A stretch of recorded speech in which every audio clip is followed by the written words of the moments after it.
Hi there, Working Homeschool Mom. This is Charlotte from Charlotte Jones 24/7 and My Little Homeschool. And this is episode number 73 of the Strike a Balance podcast for Working Homeschool Moms. And today's guest is Brandy Coffin, who is a working homeschool mom and also a time management coach. So she has lots of fantastic tips and strategies to share for managing your time as a working homeschool mom. So if you're feeling overwhelmed by your schedule about everything that you have to do, then this is definitely the episode for you. But before we get to the episode, I'd be ever so grateful if you could rate, review, and subscribe to the podcast. Just means more working homeschool moms find this podcast, and together we can grow a beautiful, supportive community. Thank you so much. Hello and welcome to the Strike a Balance podcast for working homeschool moms. This is Charlotte Jones. I'm a homeschool coach and homeschooling mom of twin boys. I know it can feel really overwhelming to keep all the balls in the air all the time. So each week I chat about tips and strategies for being a happy and thriving working homeschool mom that you can implement in your life too. I also speak to awesome and inspiring women who manage to juggle homeschooling and work successfully and find out what their secrets are. Be sure to check out my time audit and mindset challenge in the show notes and sign up to my newsletter for lots of cool freebies. And if you ever need to chat, please book in a session with me. I'm so excited for you to be here and I hope you'll get so much value out of this episode. So let's get started.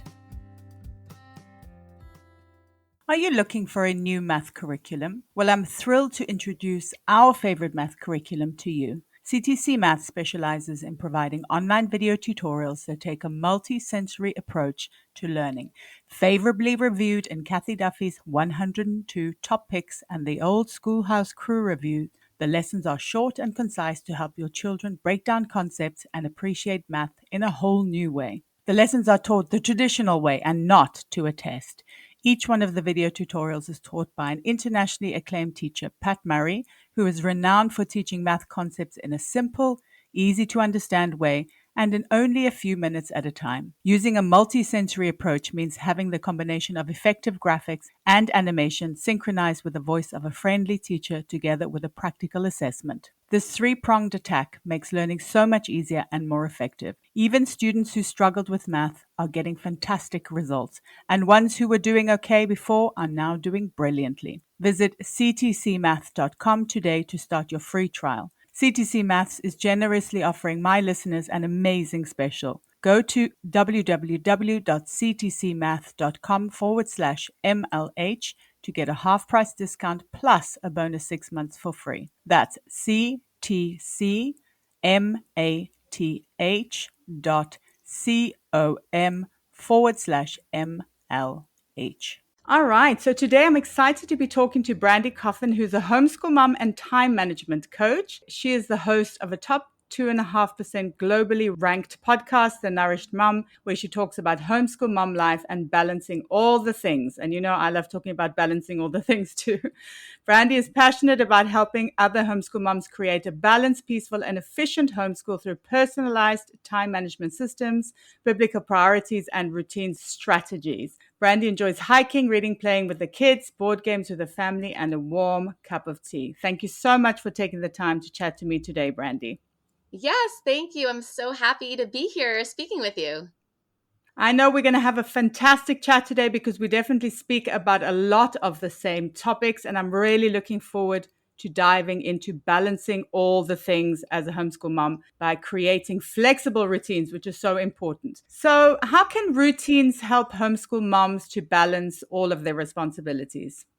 Well, as homeschool moms, obviously we're busy, especially working homeschool moms. There's an endless list of things to do, and it can be overwhelming deciding what to do every day because we can't do it all, right? We have to make choices, and sometimes we focus on some things and sometimes we focus on other things. And when I first started homeschooling, the thing that I kept noticing is that the important things kept getting pushed aside because I wasn't prioritizing them. I wasn't making a plan, and the menial tasks just took up all of my time. So the things like time with my husband and time with God that were important to me, just they weren't getting done, and that caused more stress. So I would try to make a schedule, right? I would try to write the things down that I wanted to do, and I would take the time to write it all down, and then it would never go as planned. right? Where we have things that come up, we have kids in the house all day long, things don't go as planned. So essentially, I was wasting my time writing out these schedules. And I came across routines. I was already teaching time management with my nutritional therapy clients. That's how I started as a coach. And I'm like, there has to be a way to find more balance. So I started looking into, different time management techniques and going deeper. And I started using routines and habits because it made it easy to prioritize the things that we want to do, right? We start with our priorities and then we can make them into routines. And it's different than a schedule because the routines don't have to be tied to a time, right? They don't have to be timed to 8 o'clock in the morning, 9 o'clock in the morning. We can tie them to certain events in our lives. Like you can tie your cleaning to your breakfast routine. Like I know we're going to eat breakfast. So if I tie it to that, it doesn't matter if my breakfast happens at 9 o'clock or 10 o'clock in the morning, but I still know that my quick cleanup is going to get done and my house won't be a disaster. So it's you can be flexible with the routines and habits in a way that you really can't be with a schedule, and prioritize the things that are really truly important to you. I love that. I always talk about that as almost like your first step in good time management is to find out what is truly important to you, because a lot of people don't actually take the time to mindfully write down what is important to them. And I think that's such an important point with time management, because you'll always find time for things that are important to you. I know I really encourage like at least once a quarter to really sit down and ask yourself, and I guide my clients through different topics, like for your homeschool, for your home, for your business, like all of these categories. What is your focus right now? What's really important to you right now? So then you can build those into your routines and make sure that you're really prioritizing them. Yes, that is such a good point. And then also, I find kind of breaking them down into steps, because you might have priorities or goals that are quite big. And then if you can break them down into smaller steps that you could do every day, it also makes it's easier to kind of achieve them in that way. I don't know if you have the same feeling. For sure. And another thing, when you know your priorities, like say for homeschooling right now, one of my biggest priorities is encouraging a love of learning. So I know that, like me and my husband are on the same page about that. I wrote it down. I know this is a priority.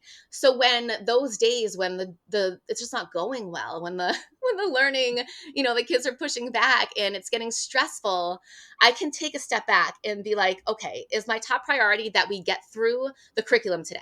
Because some seasons that is a top priority. But in this season, I know my top priority is creating a love of learning. So, how can that influence the choices that I'm going to make and how I'm going to tackle the resistance? Yes, that's a really, really good point. And what are some practical steps that homeschool moms, especially working homeschool moms, obviously, what are some steps that they can take to create an effective routine? Well, like we said, the priorities. You've got to know your priorities because if you're building routines and habits around things that aren't important to you, you're not going to stick with it. It's going to be stressful because really when you're not living out your priorities, it causes so much stress because there's something else that you should be doing. So it's the priorities is number one. And then I go through this strategy of using the science of habits. So I love digging into like how your brain creates habits. And there's a three-part loop. It's the trigger, so the thing that triggers you to go into a habit or into a routine. So like say you're walking into the bathroom, you automatically flip on the light when you walk into the bathroom. So the trigger is walking into the bathroom. The routine is what you're actually going to do. So this is where we can get kind of strategic and think of, okay, what do I want to get done in this routine? What is important to me? How do I want it to flow? And then the third part is the reward. So if your routine is not rewarding to you in some way, your brain is not going to keep going into it. You're not going to create a habitual routine rhythm out of it, right? Because habits have to have a benefit. And the difference between like a habit and a routine really is the habit is something that you do automatic. But we want our routines to become habits, right? So we don't have to think about them anymore. So we just do them. So you have the trigger, the routine, the reward. And then really once you get that all set up, so go back to the reward 1 second. So the reward can be intrinsic. Like I know that making this time to sit down with my kids and connect with them is going to bring benefits to our relationship. But if you're having a hard time doing something like the laundry, like you know that there's benefit in the laundry, like you have to get it done, but it just isn't super rewarding to you, like you just don't like it, you can add in an extrinsic reward, something like you fold the laundry when you're watching your favorite show, or you let yourself have a little piece of chocolate or a cup of tea while you're folding the laundry. So you put in an extra reward that's going to help you to stick with it. So after you set up that that routine with the three parts, then you really just practice it. And then you have to figure out, so when you're after you practice it, sometimes it's not going to work the way you planned, so then you just troubleshoot and you just keep growing that way. What's going to work for you? What's going to work for your family? Sometimes the routines that you think are going to work, they're not working well, and you have to reevaluate and do something else. Yes, I think that's a super, super important point because sometimes we think, okay, now I've got this routine. And I find that especially with homeschooling, where you get stuck in a routine because sometimes it can be hard to find that flow. And then all of a sudden it stops working. So there's also that idea of, like you said, reevaluating to make sure that everything is still aligned because obviously there are seasons in your life, your kids change, your life changes. So it's definitely important to kind of reevaluate during the year or however often you need it. Yes, for sure. I know. And I feel like sometimes right when we get into like a good flow and we've got it all figured out, then that's when things start changing. And I'm like, wait, what's happening? Like the kids don't like doing this anymore, or this just isn't working for me anymore. And then, I do feel like it's almost like seasonally, every season. And then that's when we sit down, we go through our priorities again, we figure out what's important to us, we make the routines, and then we just keep going with what works for us. Yes, exactly. That's the thing. It's like it's not a destination. It's definitely a journey, I would say, an ever-changing journey. Yes, for sure. I know just recently we went through a period right before Christmas where my kids all of a sudden were like, "Oh, we're time to do school. We hate school." And I'm like, "What is happening?" And a priority for us is creating a love of learning. And I'm like, "You know what? I'm not trying to sit down and have them just pump out these worksheets and get through the curriculum. I want them to love learning because learning is a lifelong experience, right? It's something that we do as adults. It's something that we're going to do all of our lives. And I want to teach them how to love learning. So we had to throw out, like, it's been a couple months now where we hardly touched any curriculum. And we found a new way of setting goals and pouring into what they're into every day. But I had to change everything up. Our old routines weren't working anymore. Sure, yes. No, I've had that many, many, many, many times during my homeschooling. And I think it's also that's another important point that you've raised is the idea of kind of including your kids as well, or kind of engaging them in what they're interested in, because that definitely makes homeschooling a whole lot easier.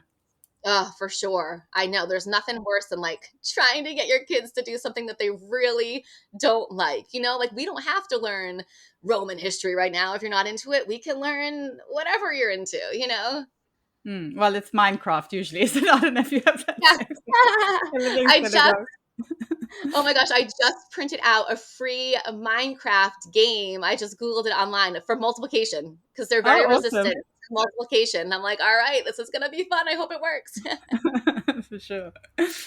And I know a lot of working homeschool moms, especially at the beginning, they have a lot to do, but they feel like they don't actually know how to follow a schedule. So, what is some advice that you could maybe give them?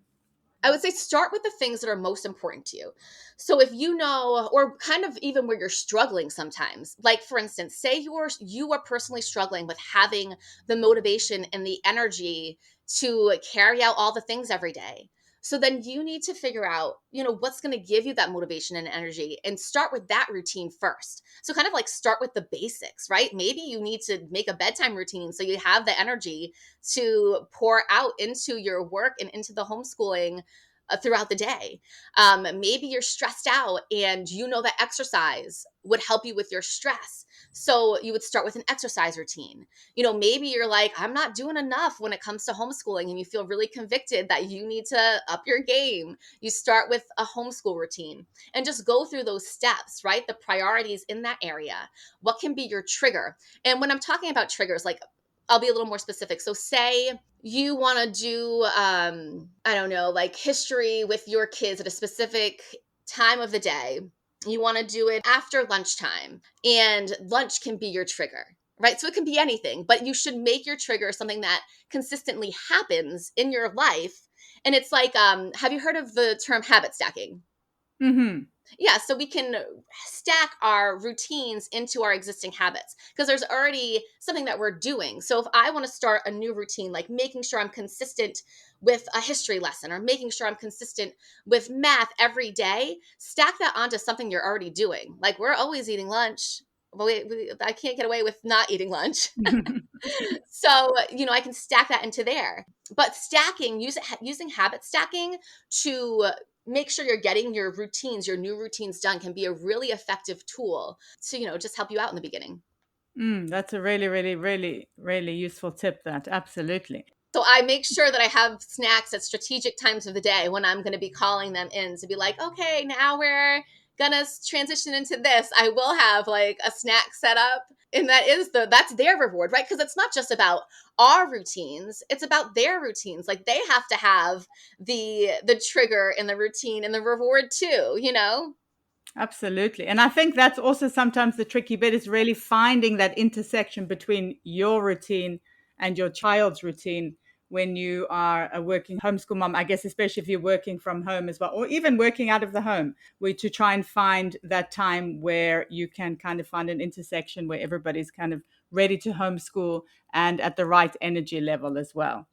Yes, right. We all have different needs. We're all on different rhythms. And yeah, you have to be aware of, what works for you and what works for them and find that place where it all exists together. Exactly. And I mean, it takes a lot of trial and error, I've kind of discovered, definitely. Yeah. And I think that's the biggest thing. Like I'll talk to new homeschool moms and they're like, well, what do I do? And how do I get started? And I think the biggest takeaway is that when you're starting, it's just trial and error and figuring out what works for your family. And after a while, you start learning like, okay, well, this child does well in the morning. This child does terrible in the morning. And write those things down. Like you might have this aha moment and you remember it, but then you're busy and you got a lot going on. You might forget it. Like I really like to write things down in a journal or I use the Google Keep app on my phone to just take notes about those things so you can remember like what works. Yes, that is also a fantastic point. I think it's also really important to kind of record your wins as well, especially in homeschooling, because sometimes when it's really hard, you forget that you've had breakthroughs and that you've had good times. So I always recommend write it down, write down your wins, but I guess in business as well, right? Write down your wins. Yeah. When a day is tough, you go back and you see, I've achieved this and I've done this, or my kids have done this and they've achieved this. We started doing this thing, since they were so resistant to the curriculum, where we earn badges. So there's different badges we can earn every day, like creativity or outdoors or history or even relationships. We have a badge. So they have this list of badges. It just really helps us to see what we are doing every day. So they check off every day the badges that they earned. And we see, oh, you know what? We did do math. Like yesterday, we didn't do like a sit down math lesson, but we were at the grocery store and I quizzed them on all the things. Like I'm buying these 2 bags of chips. It's buy one, get one free, $4.99 for the 2 bags. How much are they each? And so we did a lot of that throughout the store. So I asked the kids what badges they earn. I don't say like, oh, you earned this badge. So sitting down, my son was like, well, I think I earned the math badge because we did a lot of math at the store. I'm like, you're right. We did do a lot of math at the store. You can check that off, and just realizing that you are doing things throughout the day. Absolutely. That's a really cool thing to do, I think. And kids love badges too. I know my kids also love badges. Yes. Mhm. What kind of advice could you give for somebody who has a day that never goes as planned? It always feels like every day is different. How can they effectively use routines where they feel like it's almost impossible because everything changes all the time? Yeah, so, we can feel that way, but there is some consistency in your day, and you just need to look at where the consistency is. Like you wake up, that's consistent. You could throw in the laundry every morning when you wake up and get that done with.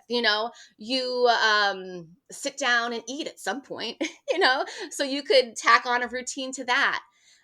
So there are consistencies in your day. So I would start there, but also knowing that the routines they're, like I said, they're flexible. They're not tied to a schedule. So you could have a morning routine. Like I wake up, I do, my prayer time and my workout time. And then after that, I jump into a quick cleanup and get breakfast done. Now, if my day goes all off track, or like this past week, we've been helping with my niece in the morning.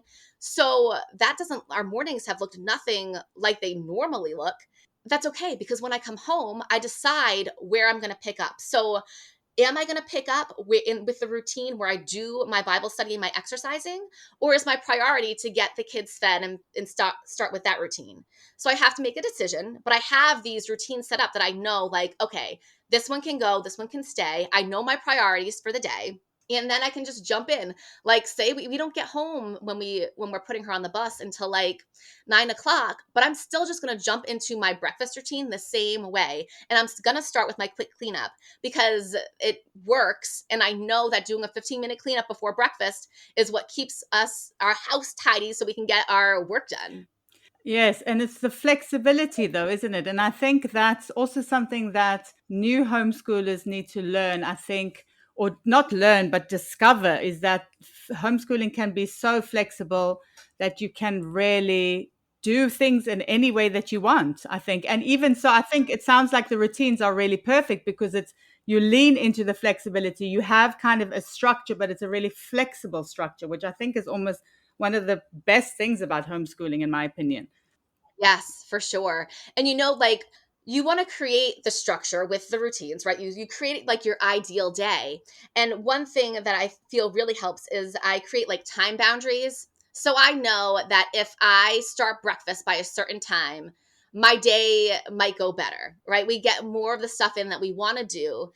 So I'll set different time boundaries throughout the day. Like breakfast, I like to have done by 10 o'clock in the morning. I like to be home in the afternoon by 3:30 so we can have a rest time. Now, these aren't laws. I don't have to do them, but having these boundaries help me to step in when things don't go as planned, or when my day is just totally different because I have other commitments. I can jump in at that time boundary and be like, okay, well, you know what? I'll plan to be home for 3:30 because then I know that my dinner routine can go well and our bedtime routine can go well. So it's like you can set up these boundaries, and they don't have to be something that's so strict, but just tools for you to know that, okay, I can just jump in here and get the day going where I want to and get back on track, even if my morning was completely different than it normally is, or just completely chaotic.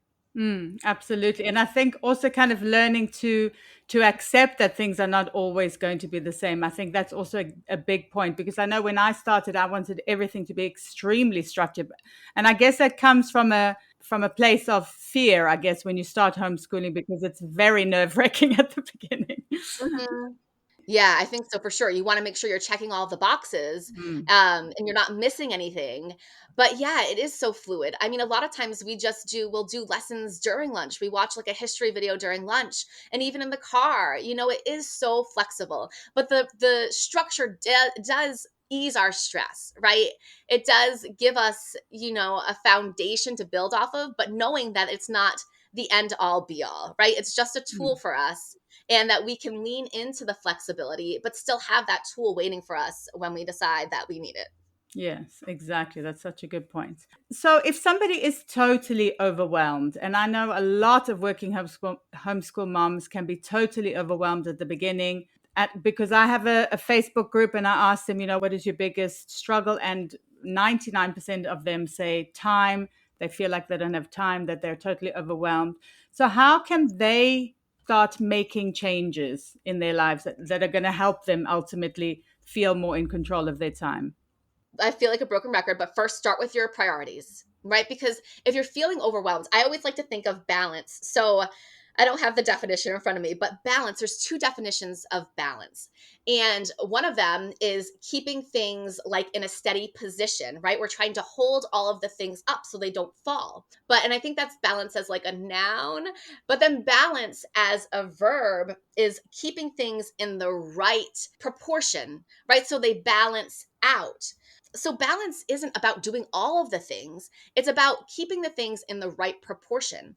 And so sometimes we need to work more, and it's proportionate for us to work more to balance the things out. Sometimes we need to work less, right? And sometimes a lot of people have that flexibility, some people don't. Sometimes we need to focus more on the lessons. Sometimes we need to focus more on the relationships. But knowing, what your priorities for the season, for each day. I like to do a daily plan at the end of each day or at the beginning of each day, and sit down and think like, okay, what is going on in our lives right now? Do I need to focus more on, my relationship with one child because I can tell that they're struggling? Do I need to focus more on math with my other kid because they're just not liking it and we need to figure out something? But knowing what that focus is for the next day is going to really help when we start to get overwhelmed and we're like, okay, I'm not getting all the things done. Like, you're not going to get all the things done. You need to choose your priorities and decide what's most important for that day, for that season, and then work from there and make a plan for it, a routine for it, whatever works for you, and just be intentional about that. And that's when you're going to start to see the overwhelm go away, right? When you realize that you are pouring into the things that are important to you, the things that need to be addressed for that day, for that week, you're going to realize that, like, it's okay if the floor is not swept, because that wasn't my priority today. It's okay if something didn't get done because I'm pouring into the things that are actually important and the things that build us up as a family. Yes, I love that. I love that. And also the idea of kind of accepting. I think acceptance is a big thing, and also kind of being kind to yourself as well, because sometimes I think we push because we want to do everything perfectly. But I found that kind of leaning into imperfection or embracing imperfection has also been a game changer for me. Like, thinking, like, is it your priority that your house is always clean? I mean, for some people it might be, but it's not for me. And my husband's probably gonna be like, what do you mean? No, I have that. I always say that it's not my priority. It cannot be my priority because I would spend all my time doing that. There's no way, there's certain things that just are not my priority. Does that mean that I don't have routines to make sure the house stay clean? No, it doesn't. It doesn't mean that at all. It just means that when the day is in front of me and something isn't going as planned, I can decide, like, I'm not sweeping the floor because I know that this other thing with my kids is a priority. But then you still have the routines later in the day. That's one thing that I love about the routines, because I have, you'll have things set up. That you'll get the dishes done before dinner, or however you set it up. You'll know that you get the laundry folded when you watch your show, or however, whatever works for you. So you can leave that stress. So, if you're doing a lesson with your kids and you're thinking like, oh my gosh, the dishes are piling up in the sink and it's causing me to be overwhelmed. When you have those routines of the structure set in, and you know that your dishes are going to get done during the dinner routine, it's less stressful. You don't have to focus on that. You can focus on what's more important in that moment. Right. And then sometimes we try to, like, multitask, like, oh, I'll help you with this lesson. You can sit here on the kitchen table while I do the dishes. And, like, sometimes that can work. But honestly, we're more effective when we focus on one thing at a time. So having separate times for those things really can ease stress and anxiety, knowing that there is a place for all of the things to get done. If it doesn't work out, no big deal. But you know what? Tomorrow I can jump back in and do the dishes in the place where they're supposed to get done. Exactly. And I find if you don't multitask and if you do concentrate, you can actually get a lot more done in a shorter time because you're giving that one activity your full attention. Yeah. Even I find, like, if the kids need attention and I'm really like, oh, I didn't get my cleanup done, I really want to do the cleanup. Like, even giving them the 5 minutes of focused attention and walking through, all right, this is what we're doing, or just giving them that emotional connection, that eye contact, just giving them your focus, even if it's just for 5 minutes. It will change so much the way that your day is going to go, because they felt like they got that connection, and you put in the focus, and then you can jump into the thing that you were supposed to get done. Exactly. Yes, I love that. All right. Thank you so much, Brandy. You've really shared such amazing advice and strategies for managing all the things, which I love, or balancing all the things, because I also always say that. And finally, maybe you could just tell us if there's anything exciting you're working on or where people can connect with you online. Yeah, I'm working on a course that has been a long time coming, and I'm really excited. And it actually just walks people through the homeschool moms through a process of setting up these routines. And we start with priorities, right? We start with, what's important and really figuring that out, setting up the routines, working through them together, figuring out what works. And there's group coaching involved where we get together every week and we sit down and, we troubleshoot what's working for you, what's not working for you. But I'm really excited about that. And I'm hoping April is when that will come out. And then, I'm just going strong with the podcast, like just sharing things, hoping to encourage other moms over at the Nourished Mom podcast. Okay, excellent. And I will link all of those things in the show notes as well. Thank you so much for spending the time talking to us today, Brandy. It was really, really, really helpful. And I think the audience is going to love this episode. So thank you so much. Yes, thank you so much for having me, Charlotte. It was such a pleasure. I really hope you enjoyed the episode. Drop me a DM on Instagram or post on the Working Homeschool Mom support group over on Facebook. And let me know what resonated the most with you. It would also be great if you could rate, review, and subscribe, or share the podcast with a working homeschool mom who might need it. It's my mission to support as many working homeschool moms as possible. Until next time, take care.